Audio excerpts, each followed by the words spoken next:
शांति। 17 जनवरी 2026 के ईश्वरीय महावाक्य। पहले एक नज़र मुरली की मुख्य पॉइंट पर।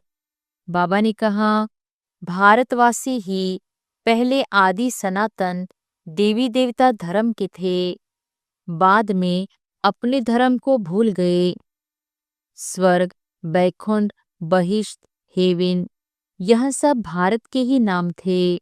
सतयुग में जीवन मुक्ति थी, अभी सब जीवन बंधन में है। भक्ति द्वापर से शुरू हुई, ज्ञान केवल संगम युग पर मिलता है। शास्त्र भक्ति मार्ग के हैं, सद्गति का ज्ञान शास्त्रों में नहीं है। और फिर बाबा ने कहा, मनुष्य को भगवान नहीं कहा जा सकता, भगवान एक ही निराकार शिव बाबा है। यह अंतिम 84वां जन्म है, सभी वानप्रस्थ अवस्था में है। देही अभिमानी बनना और एक बाप को याद करना मुख्य पुरुषार्थ है। बीज और झाड़ का ज्ञान समझकर सृष्टि चक्र को जानना है। और फिर लास्ट में बाबा ने कहा, ब्रह्मा और ब्रह्मावंशी ब्राह्मण ही यह ज्ञान लेते हैं।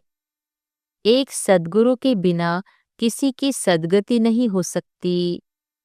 सरलता, सहनशीलता और एक सेकंड में अशरीरी बनने का अभ्यास ही संपूर्णता की निशानी है। बाप ही पतित पावन और सर्व की सद्गति करते हैं। और अब सुनते हैं महावाक्यों को विस्तार से। मुरली का सार। मीठे बच्चे, जब यह भारत स्वर्ग था तब तुम घोर सोजरे में थे। अभी अंधियारा है, फिर सोजरे में चलो। प्रश्न है, बाप अपने बच्चों को कौन सी एक कहानी सुनाने आए हैं? उत्तर है, बाबा कहते, मीठे बच्चे, मैं तुम्हें 84 जन्मों की कहानी सुनाता हूँ। तुम जब पहले पहले जन्म में थे तो एक ही दैवी धर्म था, फिर तुमने ही 2 युग के बाद बड़े बड़े मंदिर बनाए हैं, भक्ति शुरू की है। अभी तुम्हारा यह अंत के भी अंत का जन्म है। तुमने पुकारा, दुख हरता सुख करता आओ, अब मैं आया हूँ। गीत है, आज अंधेरे में है इंसान, ज्ञान का सूरज चमका दे भगवान। ओम शांति।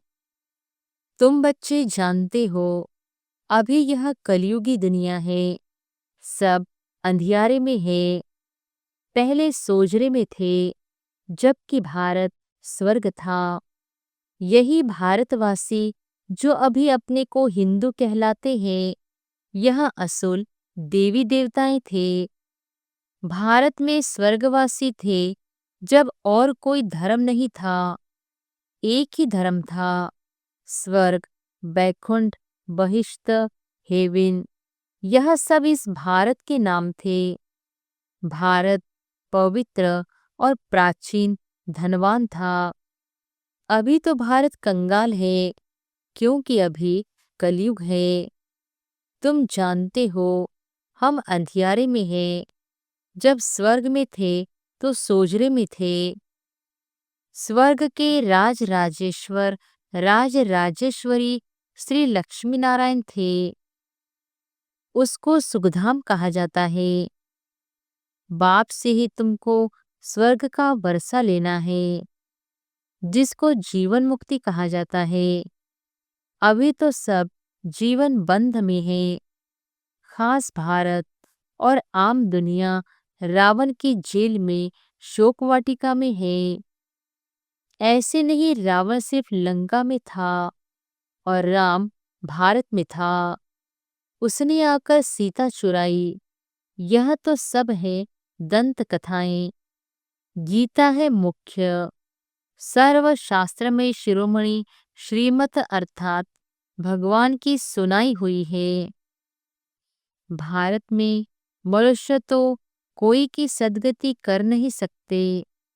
सतयुग में थे जीवन मुक्त देवी देवताएं, जिन्होंने यह वर्षा कलयुग अंत में पाया था। भारतवासियों को यह पता नहीं है, न कोई शास्त्रों में है। शास्त्रों में है भक्ति मार्ग का ज्ञान, सद्गति मार्ग का ज्ञान मनुष्य मात्र में बिल्कुल है नहीं। सब भक्ति सिखलाने वाले हैं। कहेंगे शास्त्र पढ़ो, दान पुण्य करो। यह भक्ति द्वापर से चली आती है। सतयुग और त्रेता में है ज्ञान की प्रारब्ध। ऐसे नहीं कि वहां भी यह ज्ञान चलता आता है। यह जो वर्षा भारत को था, वह बाप से संगम युग पर ही मिला था, जो फिर अभी तुमको मिल रहा है। भारतवासी जब नरकवासी बेहद दुखी बन जाते हैं, तब पुकारते हैं, हे पतित पावन दुखहर्ता सुखकर्ता। किसका? सर्व का। क्योंकि भारत खास, दुनिया आम, सब में 5 विकार है। बाप है पतित पावन। बाप कहते हैं, मैं कलप के संगम युग पर आता हूँ, सर्व का सद्गति दाता बनता हूँ। अहिल्याएं, गणिकाएं और जो गुरु लोग हैं, उन सबका उद्धार मुझे ही करना पड़ता है, क्योंकि यह तो है ही पतित दुनिया। पावन दुनिया सतयुग को कहा जाता है। भारत में इन लक्ष्मी नारायण का राज्य था। भारतवासी यह नहीं जानते कि यह स्वर्ग के मालिक थे। पतित खंड माना झूठ खंड, पावन खंड माना सचखंड। भारत पावन खंड था। यह भारत है अविनाशी खंड, जो कभी विनाश नहीं होता है। जब इनका लक्ष्मी नारायण का राज्य था, तो और कोई खंड थे नहीं। वह सभी बाद में आते हैं। मनुष्यों ने तो कल्प लाखों वर्ष का लिख दिया है। बाप कहते हैं, कल्प की आयु 5000 वर्ष है। वह फिर कह देते, मनुष्य 84 लाख जन्म लेते हैं। मनुष्य को कुत्ता, बिल्ली, गधा आदि सब बना दिया है, परंतु कुत्ते बिल्ली का जन्म अलग है।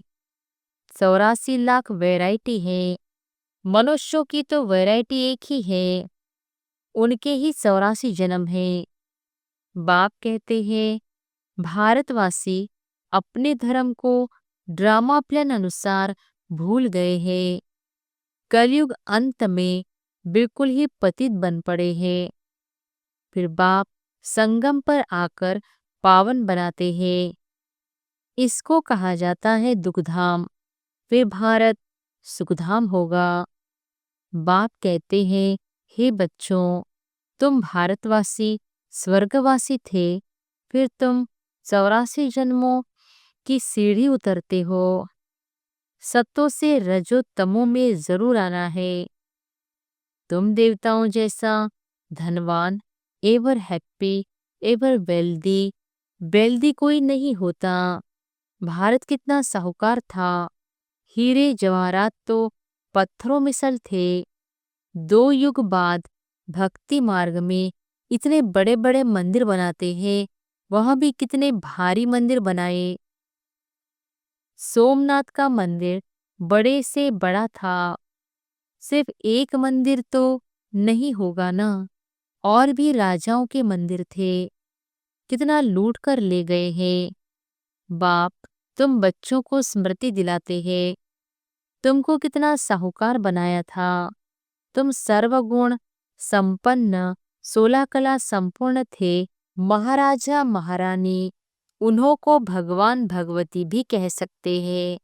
परंतु बाप ने समझाया है, भगवान एक है, वह बाप है। सिर्फ ईश्वर व प्रभु कहने से भी याद नहीं आता कि वह सभी आत्माओं का बाप है। बाप कहानी बैठ सुनाते हैं।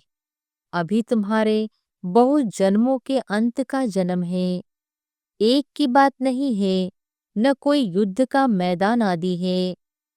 भारतवासी यह भूल गए हैं कि उन्हों का राज्य था। सतयुग की आयु लंबी कर देने से बहुत दूर ले गए हैं।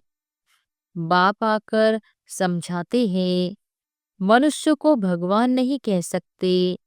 मनुष्य किसी की सद्गति नहीं कर सकते। कहावत है, सर्व का सद्गति दाता, पतितों का पावन करता एक है। एक ही सच्चा बाबा है जो सचखंड की स्थापना करने वाला है। पूजा भी करते हैं, परंतु भक्ति मार्ग में तुम जिसकी पूजा करते आए हो, एक की भी बायोग्राफी को नहीं जानते। इसलिए बाप समझाते हैं, तुम शिव जयंती तो मनाते हो ना। बाप है नई दुनिया का रचयिता, हेविनली गॉडफादर, बेहद सुख देने वाला। सतयुग में बहुत सुख था, वह कैसे और किसने स्थापन किया, यह बाप ही बैठ समझाते हैं। नरकवासी को आकर स्वर्गवासी बनाना, यह भ्रष्टाचारियों को श्रेष्ठाचारी देवता बनाना, यह तो बाप का ही काम है। बाप कहते हैं, मैं तुम बच्चों को पावन बनाता हूँ।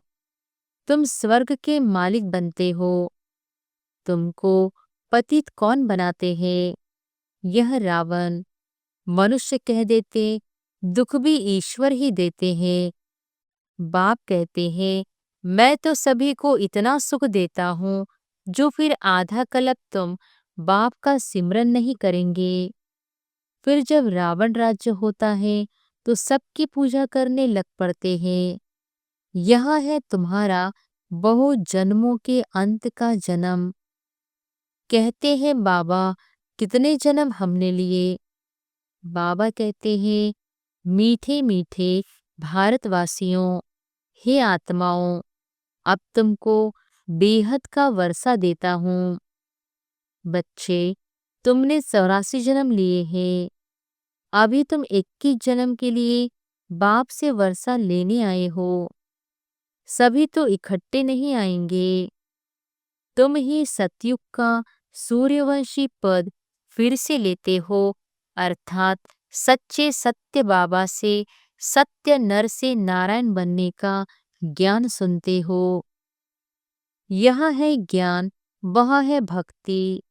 शास्त्र आदि सब है भक्ति मार्ग के लिए, वह ज्ञान मार्ग के नहीं है। यह है स्पिरिचुअल रूहानी नॉलेज। सुप्रीम रूह बैठ नॉलेज देते हैं। बच्चों को देही अभिमानी बनना पड़े। अपने को आत्मा निश्चय कर मामेकम याद करो।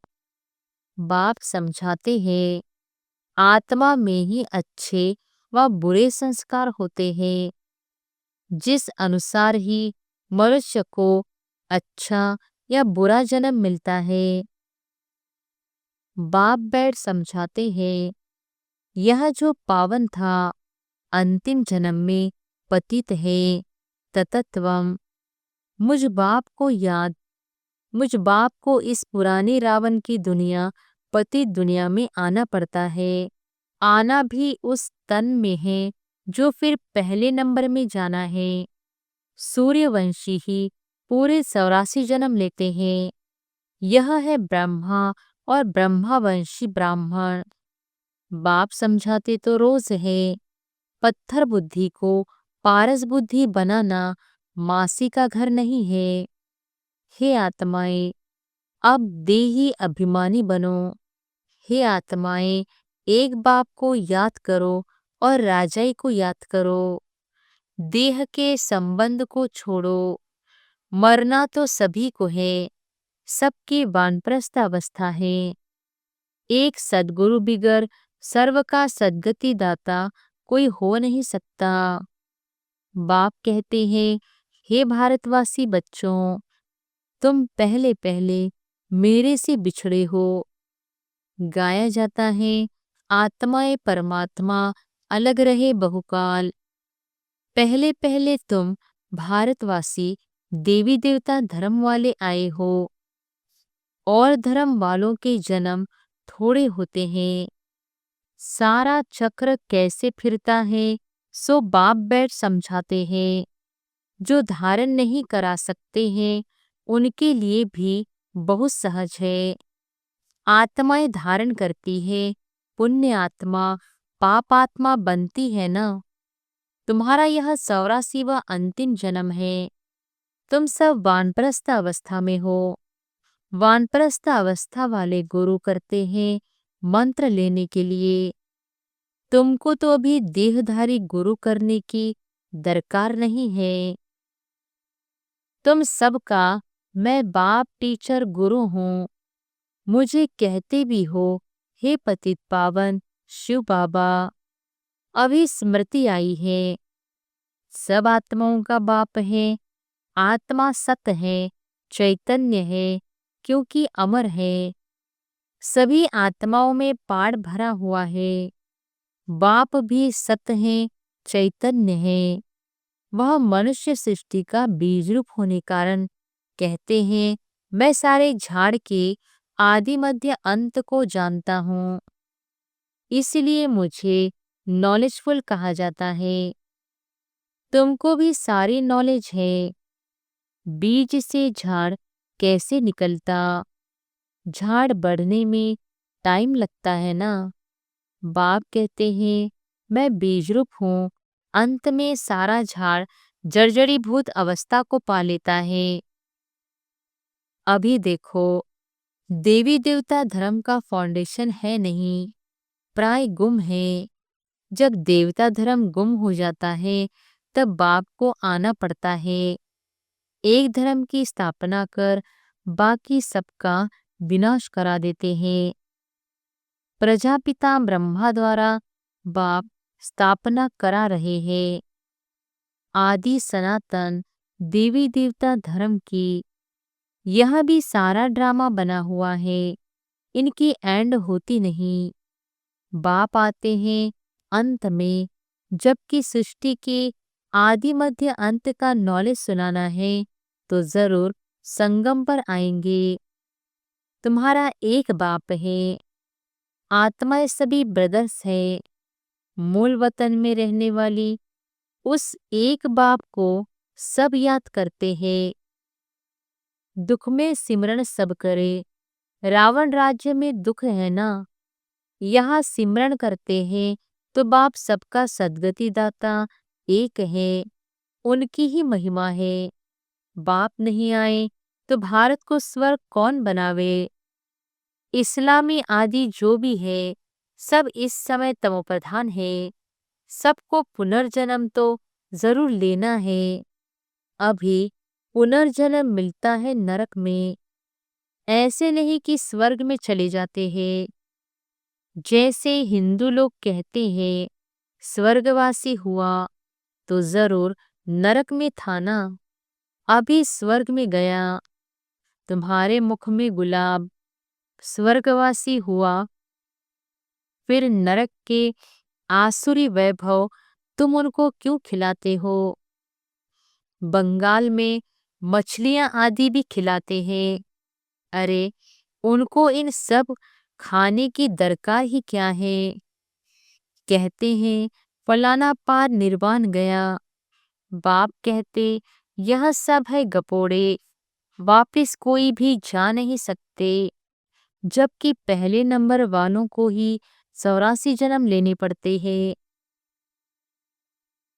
बाप समझाते हैं इसमें कोई तकलीफ नहीं है। भक्ति मार्ग में कितनी तकलीफ है। राम राम जपते रोमांच खड़े हो जाते। वह सब है भक्ति मार्ग। यह सूर्य चांद भी तुम जानते हो कि रोशनी करने वाले हैं।